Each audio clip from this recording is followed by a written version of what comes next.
Siddharna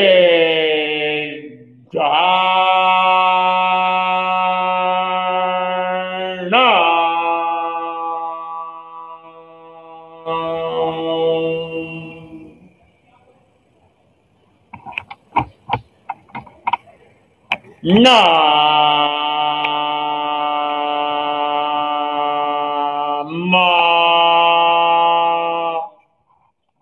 Ayarna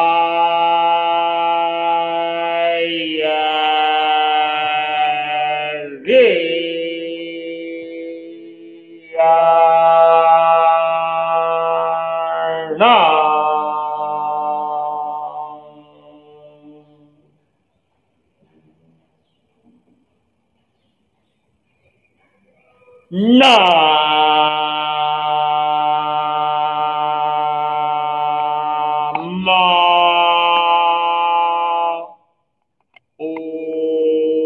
Vajrayana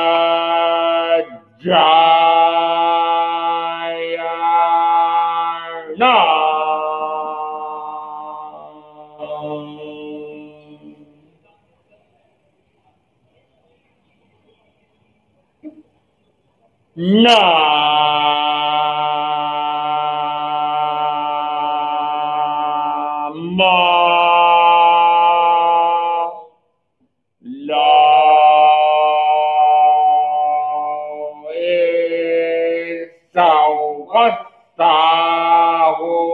Sahuna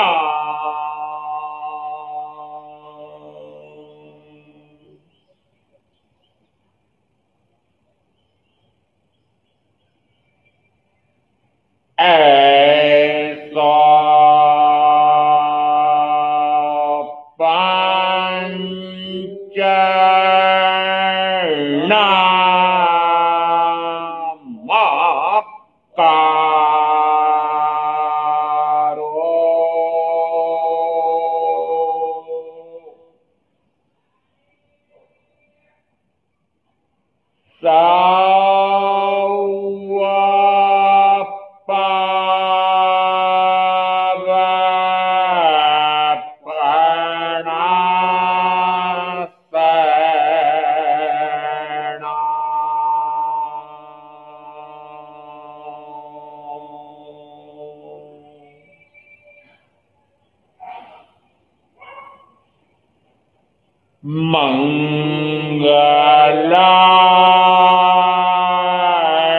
Mangalanam cha Saurasem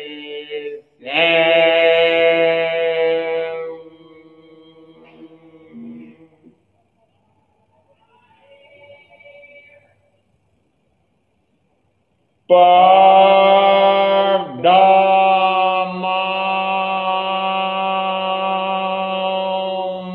Havai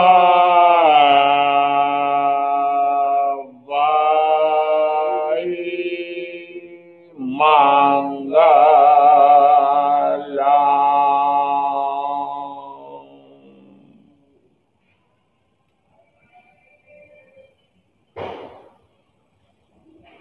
आचारण सूत्र के प्रथम संस्कंद में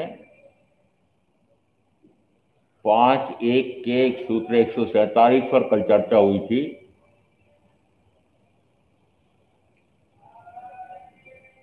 स्वप्रयोजन या निष्प्रयोजन, स्वकारण या निष्कारण, जिन जिन जीवों की आप हिंसा विराधना करते हैं, उन्हीं उन्हीं जीव निकायों में आपको बार बार जन्मना मरना पड़ेगा।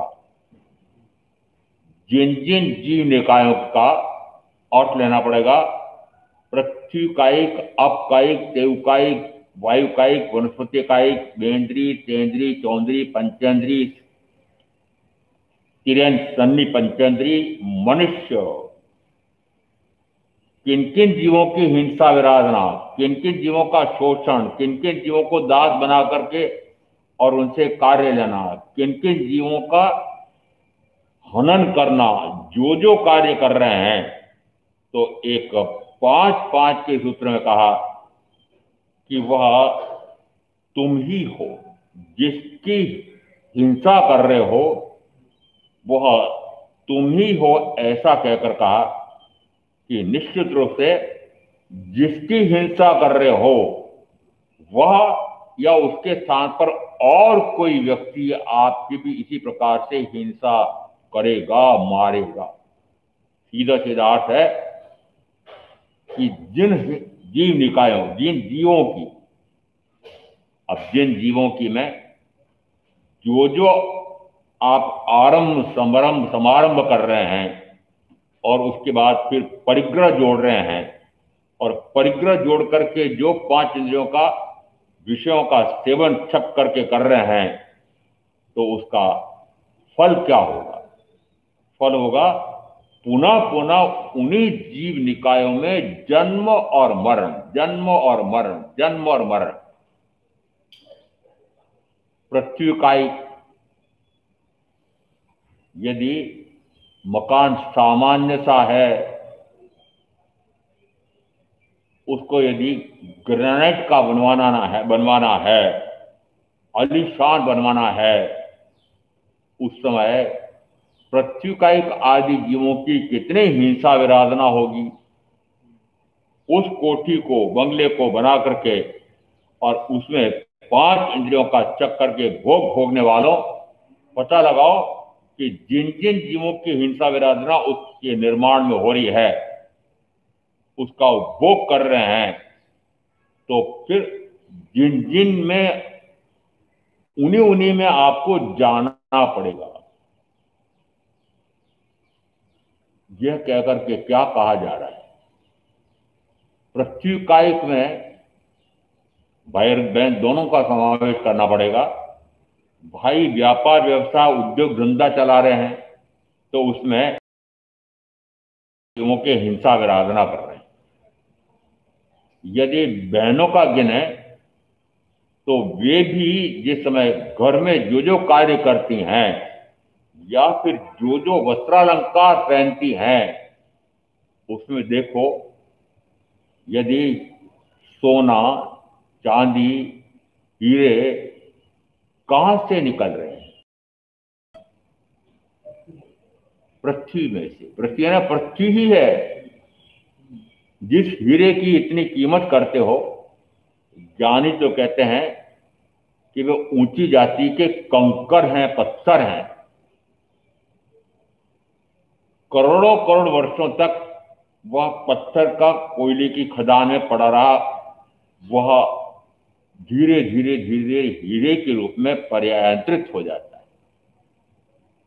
ज्ञानी को वह कोयला दिखता है। क्या दिखता है बहन जी? हीरा दिखता है। वो हीरा रूपांतरण है। किसका रूपांतरण है?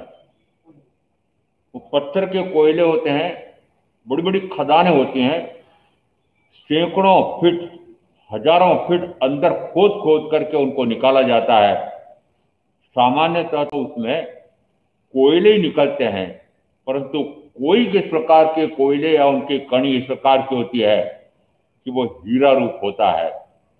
और हीरे को कहा जाता है कि उसकी एक कणिका भी यदि लोहे के उस तेज धार पर लगा करके और फिर उसको कड़े से कड़े पत्थर, ग्रेनाइट पर चलाओ, पत्थर पर चलाओ, लोहे पर चलाओ, तो उसको काट देता है। कितना बहुमूल्य हो गया है, कितना कीमती हो गया है। परंतु मानो तो सही कि उस हीरे के, उन पृथ्वी का जीवों की हिंसा विराधना करने वाले वापस कहां जाएंगे? जिस समय कोठी का जीर्णोद्धार करवाना हो, नई निर्मित करवाना हो, उस समय ये भाव,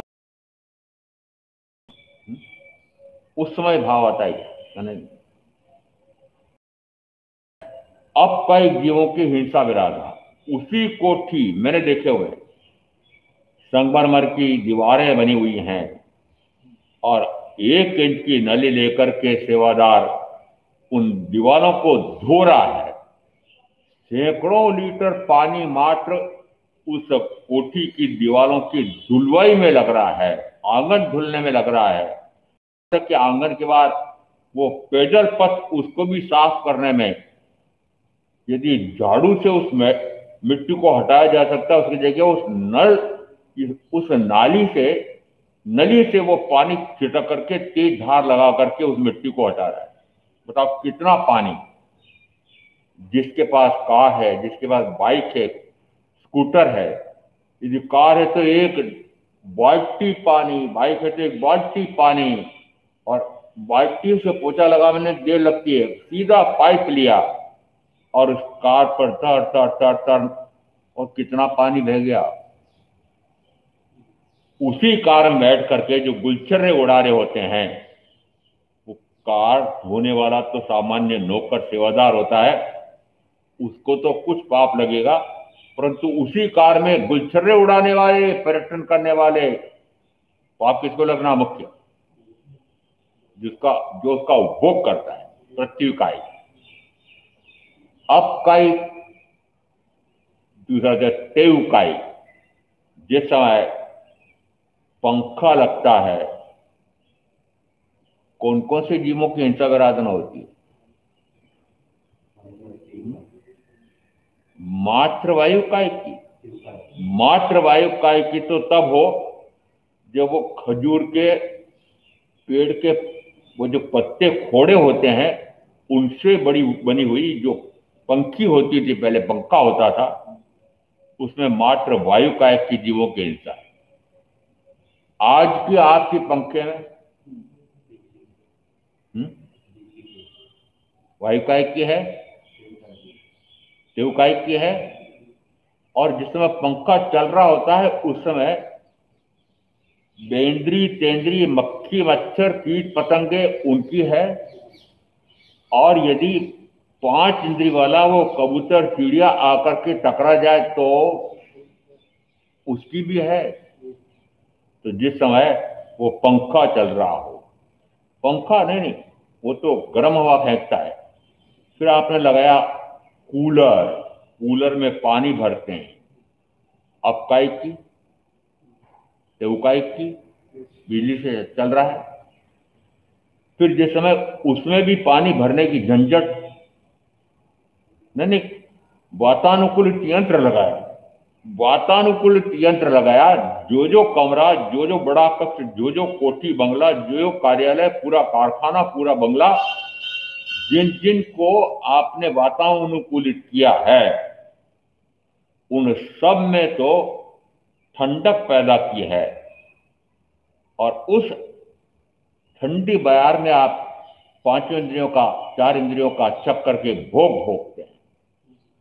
पता है कि उसके बाहर वो जो ठंडा किया उस कमरे को, तो कमरा ठंडा कैसे हुआ है कि उस यंत्र के कारण से सारी उस कमरे की, बड़े कक्ष की, कारखाने की, कार्यालय की गर्म हवा वह संघीभूत करके एक नए यंत्र से बाहर फेंकता है।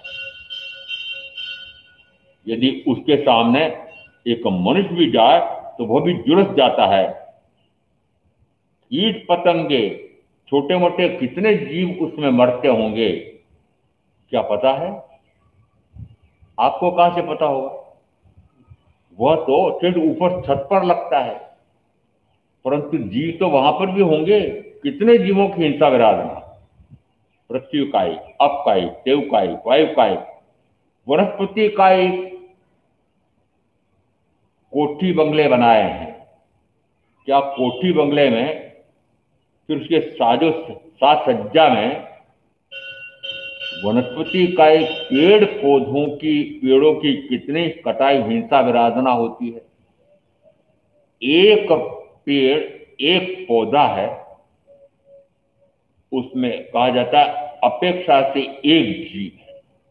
एक पेड़ या एक पौधा एक जीव है, परंतु साथ में यह भी आया कि जड़, तना, डाली, टहनी, छोटी टहनियां, फिर पत्ते, फिर पुष्प, असंख्यात जीव होते हैं, जिनमें प्रत्येक में जड़ से लगा करके पत्ते तक असंख्यात जीव होते हैं।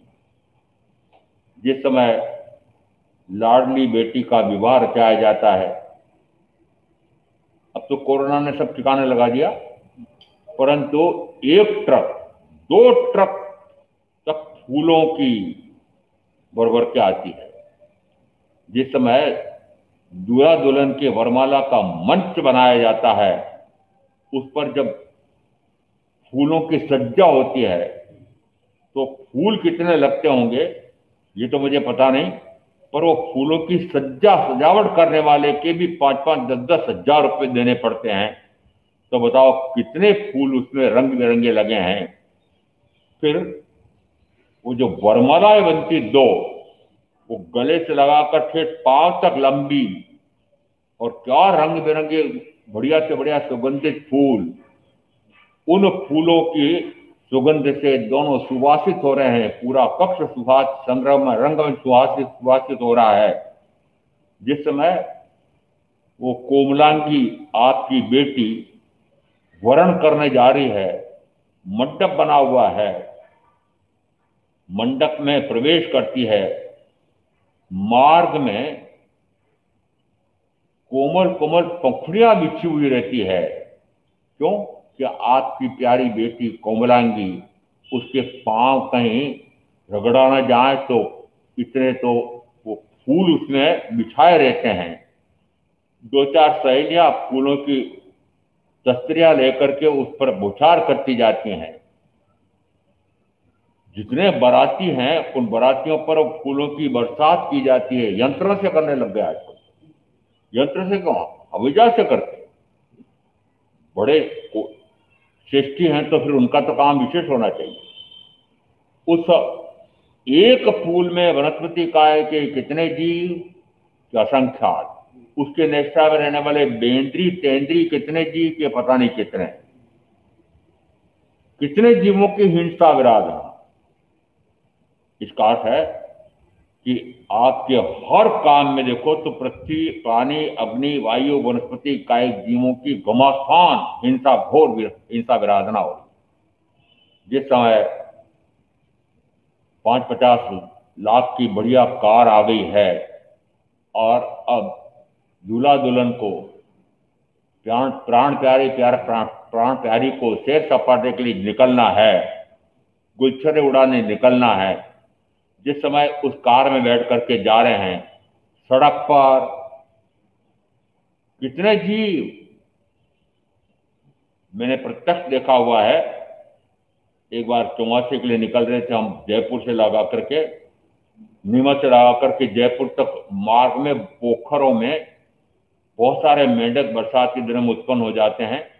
उस समय वे टर टर टर टर करते हैं, बाहर निकलते हैं, और सड़क पर जब चल रहे होते हैं तो वो उन कारों के, वाहनों के नीचे तड़ातड़ मरते चले जा रहे हैं। बताओ कितने जीवों की हिंसा। ये सैर सपाटे करने वालों, सोचो कि आपकी जितनी गतिविधियां 5 इंद्रियों के भोगों की हो रही है, उनमें न जाने कितने जीव, असंख्यात वनस्पति काय की अपेक्षा से कहें कि अनंत जीवों की हिंसा विराधना। भोजन में, भोजन के बनाने में, वस्त्रों के बनाने में, जितने जितने भोग साधन की सामग्रियां हैं, पहनने की, ओढ़ने की, बिछाने की, परिभोग की, खाद्य वस्तुओं कहो, पहनने ओढ़ने की कहो, और साजो सामान की कहो, तो सारी वस्तुएं जिन कल कारखानों में, बृहत कल कारखानों में, स्वचालित कल कारखानों में बनती हैं, बताओ वहां कितने जीवों की हिंसा।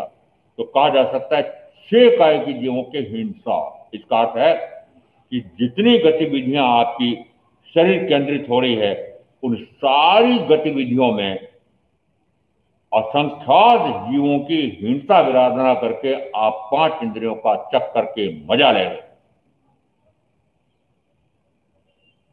समझ में आ रहा है? समझ में आ रहा है क्या? आ रहा है? मुझे जब समय समझ में आया तो मैं तो भागा था वहां से।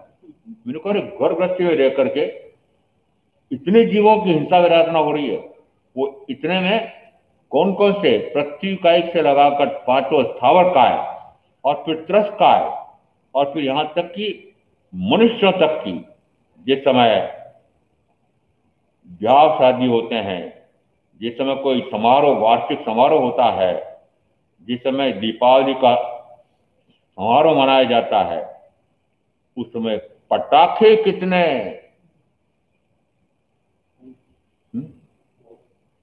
10-10 हजार, 50-50 हजार, अरे पटाखे पर 50-50 हजार, उन पटाखों से कितने जीवों की हिंसा विराधना, पता लगता है कभी?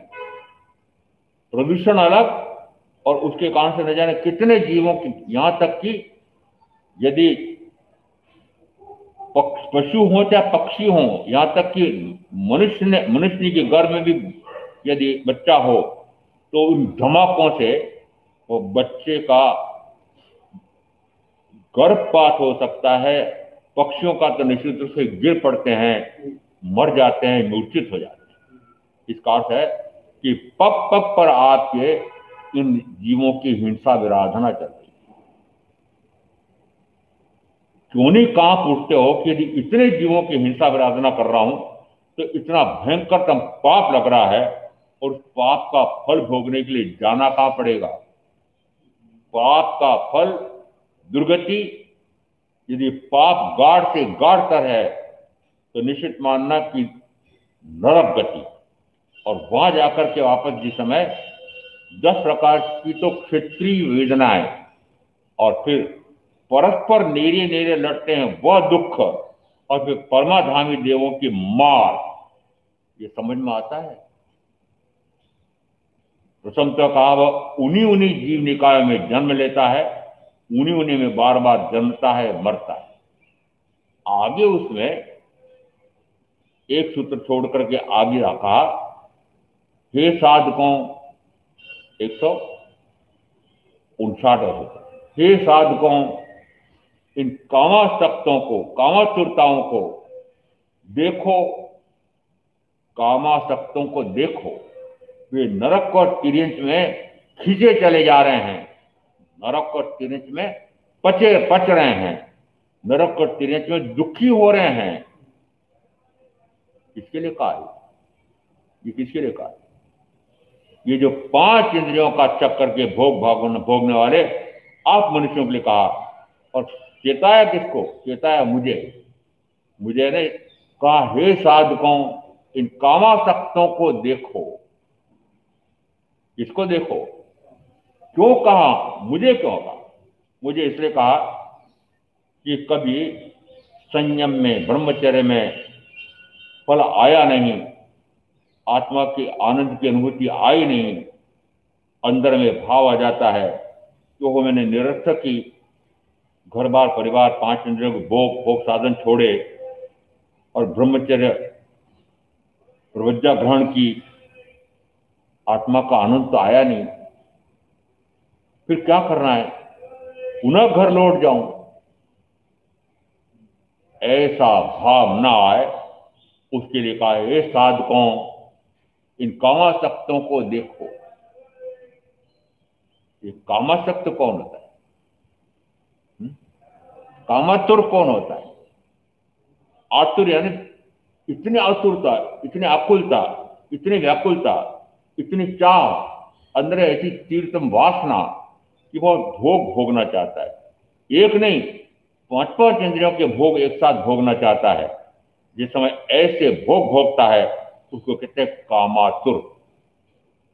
ये साथ को, इन कामातुरों को देखो, ये बलात् नरक और तिर्यंचों में धसे चले जा रहे हैं, खींचे चले जा रहे हैं, उसी प्रवाह में निरंतर बहते हैं और अनंत जन्म मरण करते हैं। वे मृत्यु के मुख में हैं और आत्मा मृत से दूर है। मृत्यु के मुख में, मुख में क्या हुआ? मुख में कैसे हुआ? अलंकारिक भाषा है, मृत्यु के मुख में, यानी निरंतर ऐसे व्यक्तियों को जिस समय काल चंद आता है तो दबोच के ले जाता है, उस समय कहा जाता है कि वो मृत्यु के मुख में है।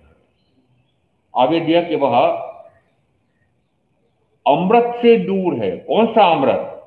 तो दो प्रकार से अमृत गिने जाते हैं। एक वचनामृत, भीतरा के वचनामृत से वह दूर है, और आत्मामृत से भी दूर है।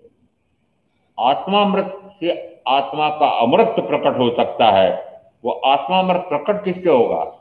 कि भीतरा के वचनों से वह प्रकट होता है। हे साधकों, भीतरा के वचनों का बल लेकर के आत्मामृत प्रकट करो। कभी ये भाव आता हो कि ऐसा अमृत का आस्वाद तो आया नहीं, और निरर्थक की 5 इंद्रियों का विषय का सुख भोग छोड़ा, तो ऐसा भाव आ न जाए, इसलिए सूत्रकार सावधान करते हैं।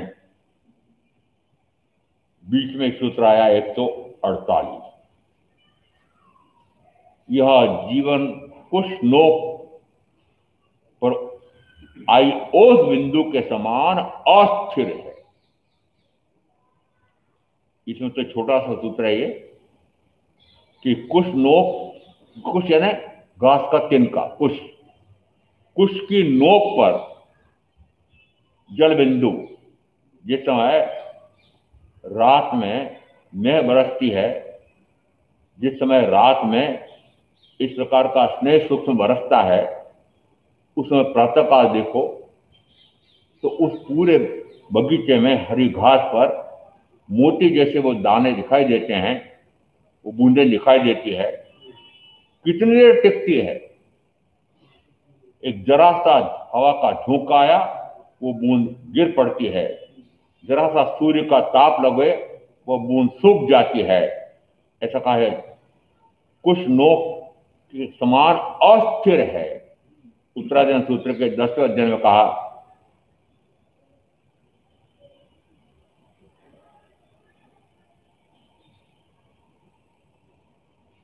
प्रथमतः का यह अल्पकाल की आयु और जीवन बहुविघ्नों का है घर, कर दूर पुराकृत कर्म धूलि गौतम प्रमाद शंका मत कर। कुछ नोक लटकते ओस बिंदु, कुछ देर ठहरते उस पर। सोचो, यह अल्पकाल की आयु और जीवन बहुविघ्नों का है घर। आयु कितनी सी?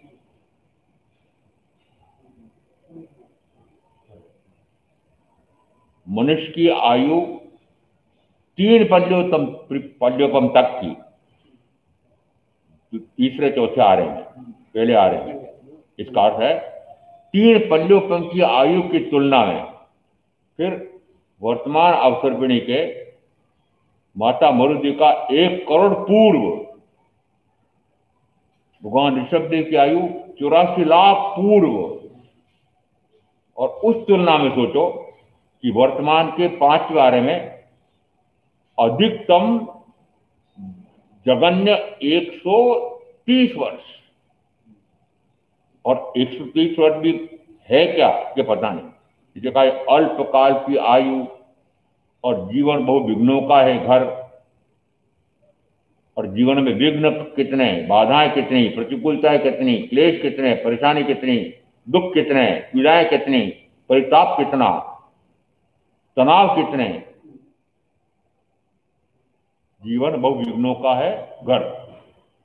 चाहे कितने विघ्न आ रहे हो, चाहे कितनी बाधाएं आ रही हो, तब भी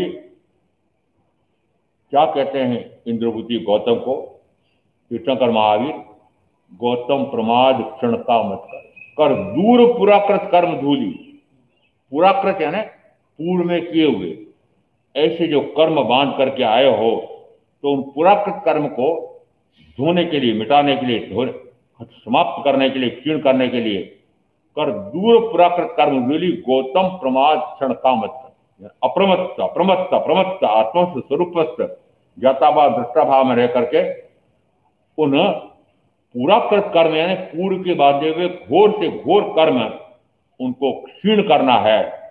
तो कहा पुरुषार्थ आत्मा ने कर, क्षण मात्र का भी प्रमाद मत कर। वो क्षण मात्र का प्रमाद कौन सा कहा? कि एक क्षण के लिए भी आत्मा का उपयोग पर में चला जाए, वो एक समय का भी प्रमाद वह कितने कर्म का बंद करा देता है कि मोक्ष प्रकट नहीं हो पाता है, संजन कषाय क्षीण नहीं हो पाती है, और इंद्रभूति गौतम के मात्र संजलन कषाय भी मंद से मंदतम थी।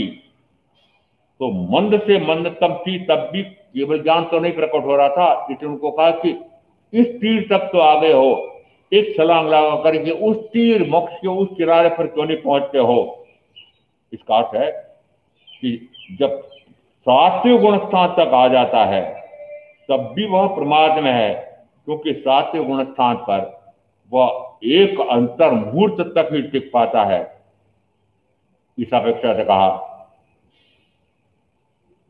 दृष्टांत दिया कि जिस समय पेड़ के ऊपर पत्ता पीला हो जाता है और गिर रहा होता है, उस समय हृदय में इस प्रकार का एक पद्य है, अब के बिछुड़े कब मिलेंगे, अब के बिछुड़े कब मिलेंगे। वो पत्ता अपने पिता को, पेड़ को कह रहा है कि अभी मैं बिछुड़ रहा हूं, अब कब मिलेंगे।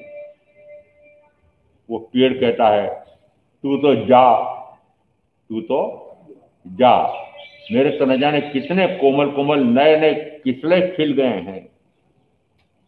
पतझड़ में क्या होता है कि पत्ता पीला होकर के गिरता है, पीला होकर के गिरने का अर्थ होता है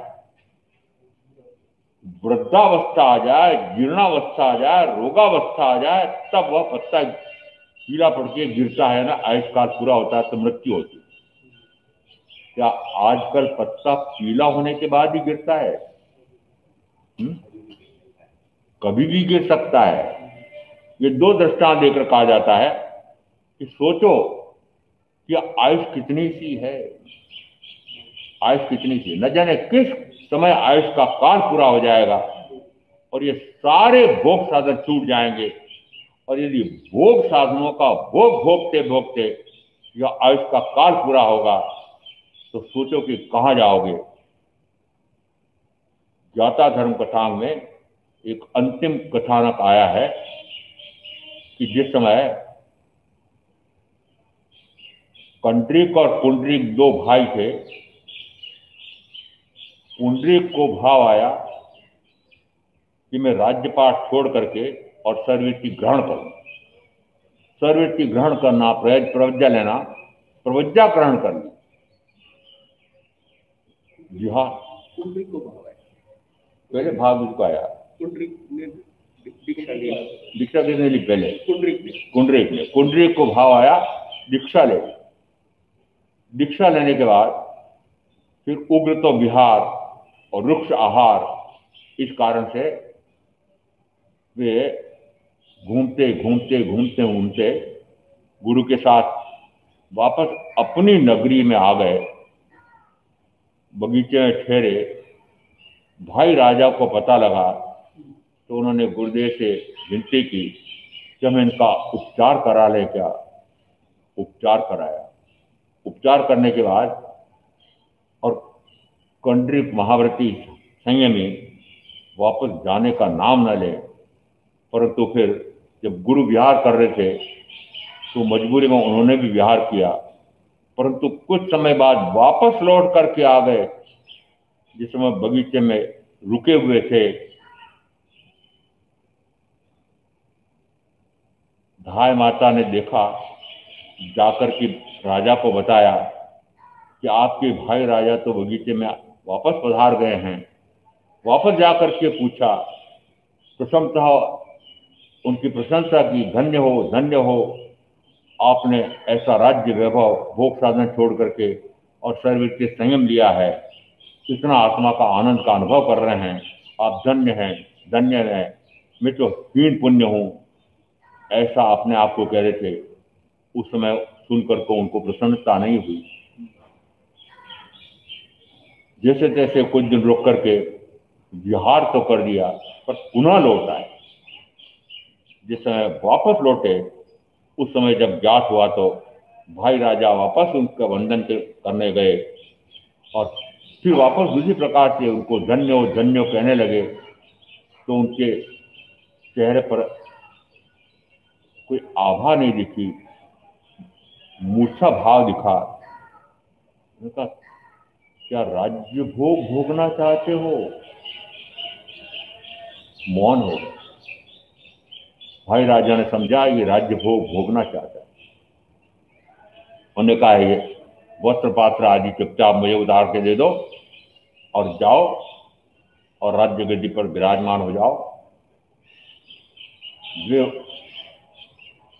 पुंडरीक ने उनके वस्त्र पात्र आदि लेकर के और प्रविद्या ग्रहण कर ली स्वतः, और उसके बाद में निश्चय करके गए कि जब तक गुरु के दर्शन न हो जाएं तब तक मैं आहार पानी नहीं लूंगा। विहार करते करते करते 3 दिन लग गए होंगे। गुरु के दर्शन हुए हैं, आहार लाए हैं। आहार लाने के समय भाव आया, क्यों ना मैं संलेखनापूर्वक संधारा कर लूं। और ऐसा संलेखनापूर्वक संधारा करते हैं और कर्मों की इतनी निर्जरा हो जाती है, परंतु संजनन कषाय अवशिष्ट रह जाते हैं और वे सर्वार्थ सिद्धि के देव बनते हैं। और जो भाई कंड्री वापस राज्य सिंहासन पर बैठ करके राज्यश्चर्य का भोग भोग रहे हैं, रनिवास में 5 इंद्रियों का चक्कर के भोग भोग रहे हैं, वो 3 दिन के इस प्रकार के आकंठ भोग भोगने के कारण डट करके तो गरिष्ठ से गरिष्ठ भोजन कर रहे थे, डट करके विषय भोग भोग रहे थे, और ऐसा वो राज्यश्चर्य का भोग भोग करके मजा ले रहे थे। मात्र 3 दिन के इस प्रकार के 6 काय के जीवों की हिंसा विराधना करके और इस प्रकार के 5 इंद्रियों का भोग भोग करके इतने कर्म का बंद कर लिया कि ठेठ 7वीं नार। लोक के 2 छोर हैं, एक सात्विक नार की और एक सर्वार्थ सिद्धि। उससे ऊपर है सिद्धीचरण, परंतु यहां एक कहा चले गए, वो 3 दिन की साधना मान लेना कि 3 दिन की साधना में एक चले गए ठेठ सर्वोच्च देवलोक, और दूसरे कहा चले गए अधोलोक में, 7वीं नार की। दोनों की आयु 33 सागरोपम। बताओ 33 सागरोपम तक भोग कितने काल का भोगा? 3 दिन का। 3 दिन के 5 इंद्रियों के भोग भोगने का फल, दुष्फल क्या आया? 33 सागरोपम तक निरंतर 7वीं नारकी के तीव्र से तीव्रतम, भयंकर से भयंकरतम कष्ट भोगने पड़े। और अब वहां 3 दिन की बात कही गई है। आपसे पूछ रहा हूं कि आप कितने दिन से भोग रहे हैं? इस मनुष्य भाव को प्राप्त करने के बाद अभी तक जितना जितना आपका काल निकला है, उतने काल में क्या आप 5 इंद्रियों का सुख भोग नहीं भोग रहे हैं? यदि 3 दिन के सुख भोग से इतनी दुर्दशा हो सकती है, तो बताओ कि इतने काल तक इस प्रकार से जो आप काम भोग भोग रहे हैं, कामासक्त हो रहे हैं, उसका दुष्फल क्या होगा? हम तो उसका सुफल दुष्फल जानते नहीं हैं। इसके लिए फिर 144 सूत्र में क्या कहा कि वह बाल अज्ञानी यदि वह नहीं जानता है कि इस प्रकार के क्षणिक इस शरीर के भोग भोगने से इस प्रकार के दुख होते हैं, वह मोह में निमग्न रहने वाला जीव, मोह में निमग्न रहने वाला जीव, चाहे वो जाने चाहे न जाने, परंतु कर्म का बंध तो हो गई। जाने तो भी, न जाने तो भी। अब बात कर कहा कि वो अभी ये नहीं समझता है कि मैं जो कर रहा हूं वो अनंत कर्म का बंद करा करके अनंत दुख देने वाला है, तब भी वह मोह में पड़ करके इस प्रकार के 5 इंद्रियों के भोग भोग रहा है। इतने कर्म मान रहा है कि उसे भी अनंत जन्म का अनंत दुख भोगना पड़े। इसका अर्थ निकला कि मात्र 5 इंद्रियों के सुख भोगने के लिए इतने जीवों की हिंसा विराट है। ये सारा निकाल कर बताया। सबम बिल्बियम गियम सबम नट्टम विडम्बियम सब्वे आभरणा भारा सब्वे कामा दुहा। अब यहां निकलने का और भी कहा है कि जिस समय बाहर में होने वाले सारे राग रंग, गीत, संगीत, मधुर लहरियां, जिस समय सारे गीत विलाप तुल्य लगने लगे। विलाप तुल्य ने रोना विलाप। सबम विलबियम गियम सबम नट्टम विडम्बियम, सारे नाटक विडंबना तुल्य लगे। सब्वे भारा, अब सर्व प्रकार के आभूषण आदि ये भार लगने लगे। वो भार लगने के लिए मैं उदाहरण देता हूं। मैडम साहब, भाई साहब, जो नाम दे रखे हो आपने, जिस समय बाजार खरीदने के लिए, जिस समय फल सब्जी खरीदने के लिए एक छोटी सी थैली, हो सकता है 50 ग्राम वजन की होगी, वह भी उसके हाथ में हो और साथ में नौकर चल रहा हो, नौकरानी चल रही हो, तो उसको पकड़ा देती है। और किलो 2 किलो के हीरे पन्ने, माड़क मोती, सोने चांदी के जो जेवर पहन रखे हैं, उसका भार लगता है। बहनों को इसमें भार लगता है। जिस समय सब्वे आभरणा भारा, सारे आभूषण अलंकार ये भार लगने लगे। सब्वे कामा दुहावहा, कि जिस समय ये सारे काम भोग दुखदायक लगने लगे। वचनामृत में आया, यदि गुरु के दर्शन हुए हों तो गुरु के दर्शन कब दर्शन हुए ऐसा कहा जाएगा कि जिस समय वो घर जाकर के देखता है प्राणचारी को, उस समय उसको लगे ये हाड़ मांस की पुतली है। जिस समय वो पत्नी कांटों जैसी चुभे, जिस समय वह मलमूत्र की खान दिखने लगे, उस समय मान लेना कि गुरु के दर्शन। जिस समय पति जाता है, उस समय उसको लगे ये तो पत्नी कि जिस समय पति सुनकर के घर जाती है, फिर उसको पति कांटे जैसा दिखे, उस समय मानना कि सदगुरु के दर्शन हुए। सदगुरु के दर्शन हुए हैं तो निश्चित फल आना चाहिए कि फिर सारे काम भोग दुहावह दुखदायक लगने लगे। यदि अभी तक की इतनी चर्चा आपने आगम के माध्यम से सुनी है, तो आपको क्या ये निश्चय हुआ कि जो काम भोग में भोग रहा हूं, उसमें 6 काय के जीवों की हिंसा विराधना भी हो रही है, और इतने काम भोग का मजा ले रहा हूं, तो इतने जीवों की हिंसा विराधना करके और 5 इंद्रियों के भोगों का चक करके मजा ले रहा हूं, तो फिर दुर्दशा कैसी होगी ये लगता है। ऐसा जब सुन करके फिर घर जाते हैं तो फिर काम भोग दुहावह लगने लग जाए। काम भोग कैसे लगने लगे? दुहावह, ये दुखवर्धक हैं, भयंकर से भयंकरतम ये दुष्फल देने वाले हैं, अनंत काल तक दुख देने वाले हैं। जन्म निरंतर मरण, निरंतर जन्म निरंतर मरण, ऐसा करते करते उन भोगों का दुष्फल अनंत जन्म मरण है। इसलिए अनंत जन्म का अनंत दुख पाता है। ऐसा तत्व का स्वरूप समझ करके में आप जो साधना करेंगे उनका अवश्य कल्याण होगा। ओम शांति।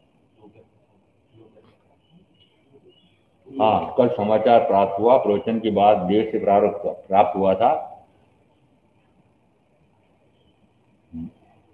समण संघ के माने जाने वाले विशिष्ट दीर्घ काल से महामंत्री पद पर रहे हुए तत्वों के विशेषज्ञ, प्रवचनकार और अंबा गुरु के विशिष्ट प्रथम शिष्य अंबा गुरु सूर्य पूरे द्वारा कांकरोली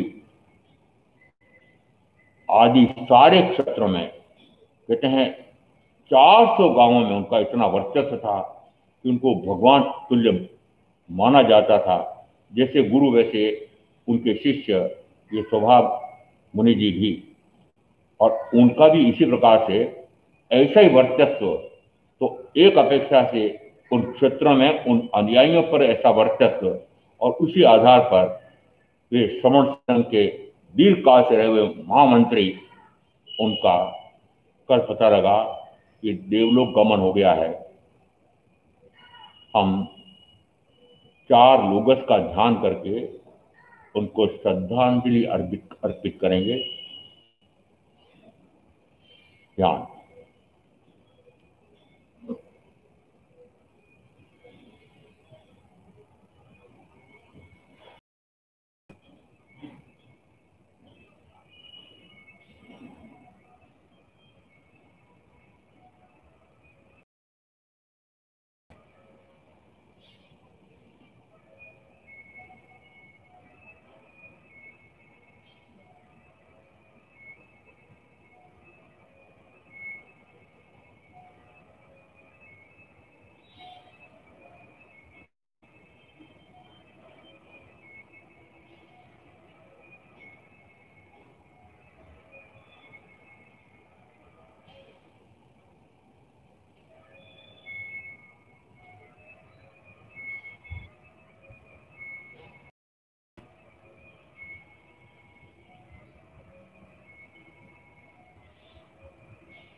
धम्मम शरणम प्रवज्जामि।